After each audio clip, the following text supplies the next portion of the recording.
Hello friends, आप सभी का स्वागत है मेरी चैनल पर। आज का इस वीडियो फ्रेंड्स रोज़ के प्लांट पर है कि रोज़ प्लांट की केयर आप किस प्रकार से करनी चाहिए। तो ये देखिए फ्रेंड्स, ये सभी मेरे रोज़ के प्लांट हैं। इनमें से 5 से 6 कलर के रोज़ के प्लांट होंगे। कुछ इंग्लिश रोज़ के प्लांट हैं और कुछ देसी रोज़ के प्लांट हैं। और ये देखिए बटन रोज़ के प्लांट।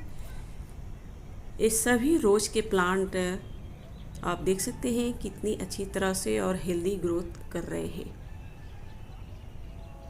रोज प्लांट एक ऊडी कांटेदार पौधों में गिना जाता है और एक तरह से आप इसे पेरिनियल्स फ्लावरिंग प्लांट भी कह सकते हैं। यानी कि एक बार इस प्लांट को अपने घर में लगा लें तो आप चाहे तो इस प्लांट से कई प्लांट आप बना सकते हैं।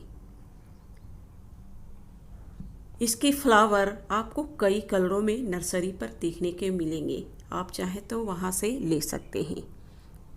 इसके फूलों और पत्तियों का डोमेस्टिक, ऑर्नामेंटल और कमर्शियल रूप से उतना ही महत्व है। इसके फूलों से गुलाब जल, इत्र बनाए जाते हैं। ऐसे और भी चीज़ें इसके पत्तियों और फूलों से बनाए जाते हैं। ये औषधीय रूपों में उतने ही महत्व रखते हैं रोज प्लांट के पौधे। अगर हम इसके केयर के बारे में जानें तो सबसे पहले हम सनलाइट के बारे में जानें तो ये प्लांट विंटर की फुल सनलाइट पसंद है और समर की मॉर्निंग और इवनिंग की सनलाइट पसंद है। ये विंटर के ही प्लांट है। अगर आप समर में इस प्लांट को ग्रो करना चाह रहे हैं तो आप इवनिंग और मॉर्निंग की सनलाइट दें और डायरेक्ट सनलाइट से बचाएं। और विंटर की फुल सनलाइट इसे पसंद है।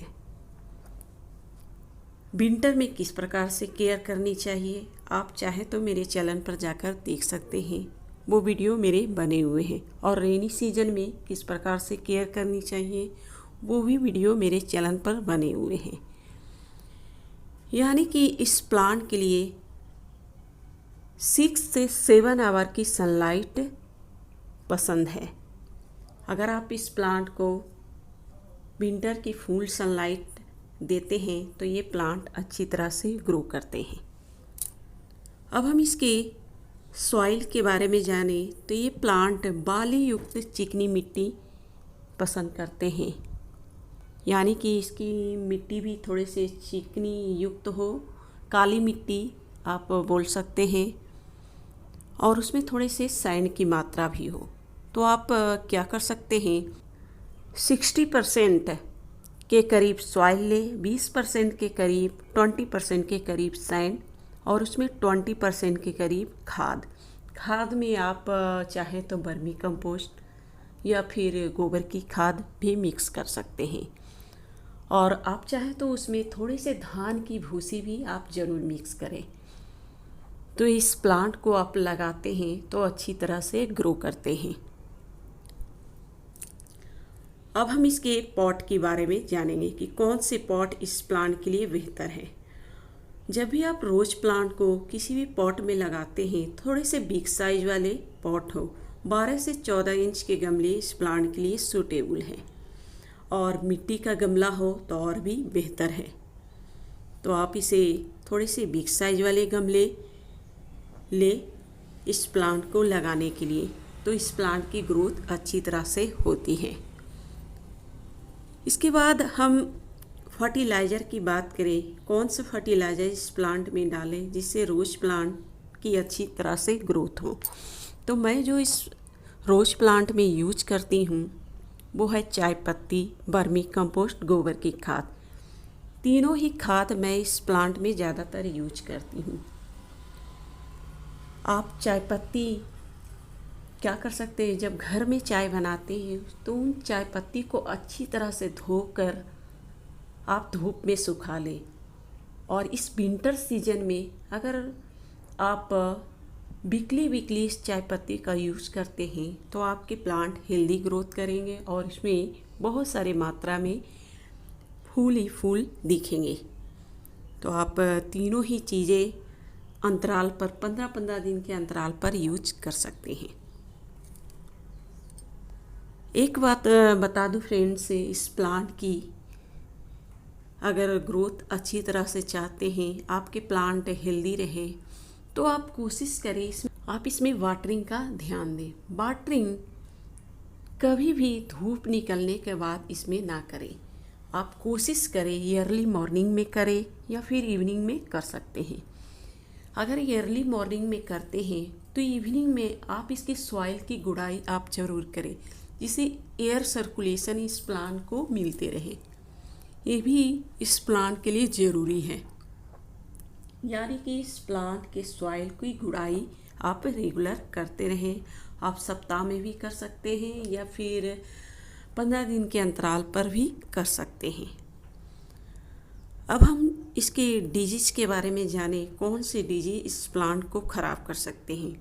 तो इसमें ज़्यादातर आपको फंगस, स्पाइडर माइट्स और पॉडरी मिल्डी देखने को मिलते हैं। अगर आपके प्लांट में डिजीज ना भी हो तब भी आप कोशिश करें 15 दिन के अंतराल पर आप नीम ऑयल का स्प्रे कर सकते हैं और इसके पत्तों को क्लीन करते रहें, क्योंकि स्पाइडर माइट्स जहाँ पर गंदगी होती है वहाँ पर ही पनपते हैं। अब हम इसके प्रोपिगेशन की बात करें तो फ्रेंड्स, सबसे इजी और सिंपल तरीका है कटिंग के माध्यम से।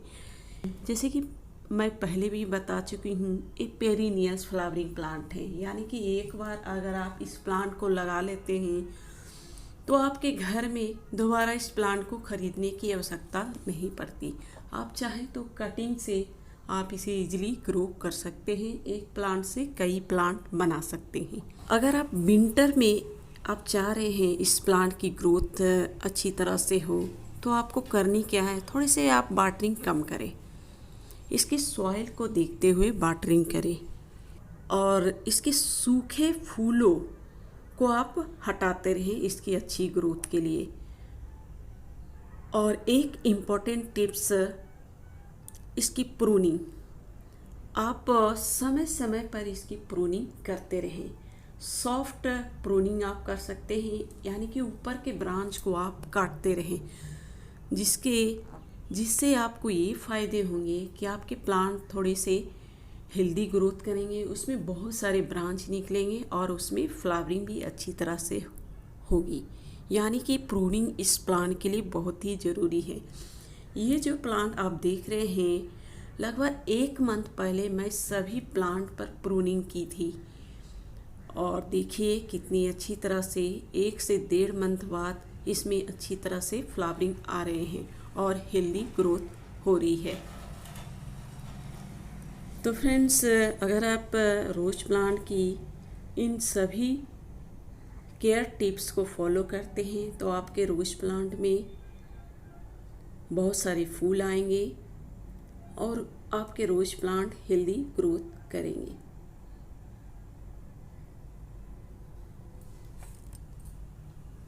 Thank you.